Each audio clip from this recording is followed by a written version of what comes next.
I didn't sleep long, but I intentionally slept on my back last night. Part of the reason was that our 6-year-old daughter climbed into our bed. The box breathing did not work for her at 2 a.m. And I slept on my back and was very conscious about breathing through my nose. And I track everything. And my respiratory rate actually was quite like the strongest it's ever been. Strong being like low, not crazy low. And so like, yes, I actually think that's why my deep and REM were better than they would be, because they were normal deep and REM, but I only got like 6 hours of sleep.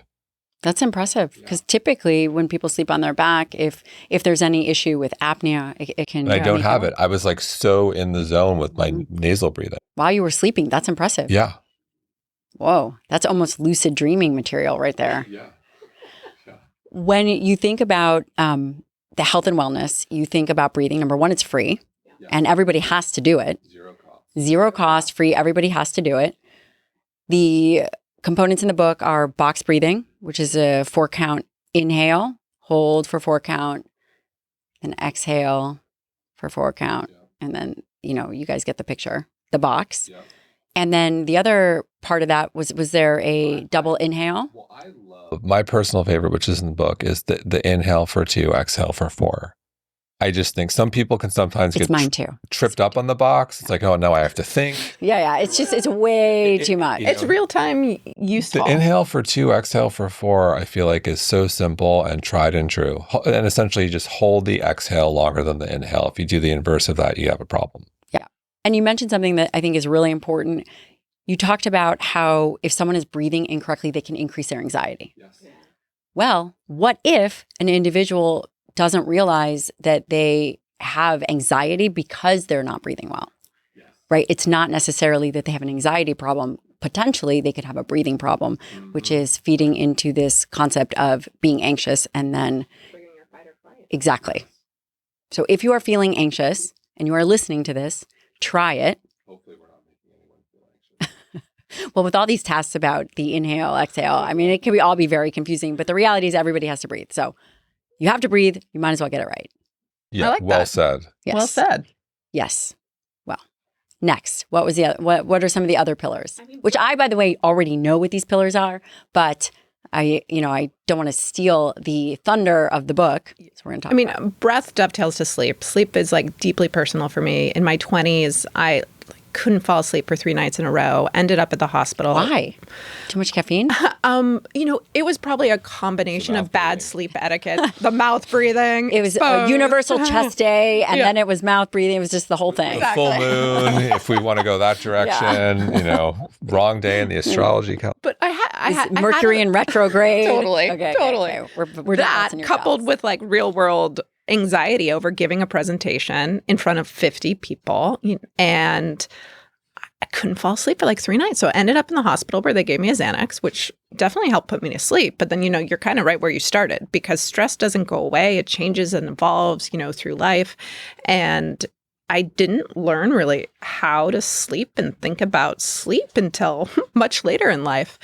And for me, I'm super thoughtful about caffeine curfew. When I came in here, it was a hot chocolate, not a Oh, really? Not a coffee. I picked up a hot chocolate off the floor. I do not want to spill this coffee. She's going to want it. Yeah. I can't do the heavy stuff. I have to, take a caffeine curfew and move it back a couple of hours. But, really being thoughtful about sleep etiquette and things like there are studies that show that if you have an alarm clock in your room and you are an anxious sleeper, that it actually can exacerbate those feelings of anxiety before you go to sleep, because there's so much more anxiety involved in the thought and the dread of not being able to fall and stay asleep than, what the process actually entails. So sleep is something deeply personal for me. Like I can miss a week at the gym. I can, eat crappy for a week and I'll be okay. If I don't sleep for a week, I will literally be in the hospital, a place, I really don't want to frequent. So it's been a journey for me. And, it's something I'm always going to have to be thoughtful and intentional about. But I also don't want it to control my life. And I still want to find joy in it. So even though every sleep expert will tell you not to watch TV in bed, we found that, watching TV in bed brings us a lot of joy. So I agree with you. Now, the next question is, what are you watching? I'm going to share with you what we're watching. SEAL Team 6. Ooh, we'll have to add I think actually it's just called SEAL Team. No, I think it's SEAL Team 6. But they're on deployment number 5,085. It's just pretty impressive. I think you're hitting on a really important point that, you can't watch, anxiety-ridden murder mysteries or things that are going to cause you, bad news cycles before you go to bed. Like, we've been loving learning about Formula One and, Ted Lasso. I learned so much about golf through the amazing Netflix golf series, and lots of inspirational kind of sports stories through the Netflix tennis series. Like, there's some good quality TV, and we find it important to really exit the wellness world so that it's not like, oh, we're working. It has to be outside of our world. We'll watch Bill Maher. Okay. And then to your point about understanding people's our earlier discussion around understanding different points of view, whenever we're like near an election or something big politically, we will consciously watch Fox and watch CNN and MSNBC and just rotate and just understand what everyone's saying. Deeply balanced. This is pretty impressive. Trying to understand like the craziness of the world. Yeah. And we do that in the wellness world too. We will read and consume everything. I think and curate the best. I mean, that is pretty amazing. And also that you are, instead of, I love how you said exit the wellness world, because it can be very dogmatic, right? Yeah. And basically, the worst thing anyone could ever do on the face of the earth would be to watch TV in bed. You realize that you are destroying your circadian. How could you do that?